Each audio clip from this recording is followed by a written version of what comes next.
In today's video, let me show you how to use Coinbase Advanced Trade feature. So if you're trying to trade using the advanced feature within Coinbase, in today's video, let me show you the way on how it is done. Now, the first thing that you need to do is head over to your profile, and right here you should be able to see the option called Coinbase Advanced. Make sure you toggle this option on, and the main benefit that you get with the advanced feature is you should be able to select your order type.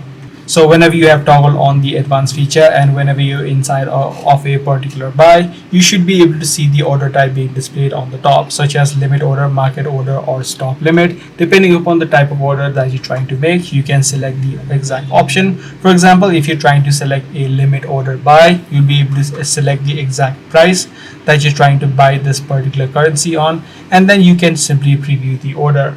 So once you placed your order, you have the option of canceling out the unfilled limit orders, as well as you can cancel out the stop orders as well. So this is the main benefit that you get, and this is the exact way that you use the Coinbase Advanced Trade feature. If this kind of video did help you out, be sure to subscribe. I'm going to see you in the next one.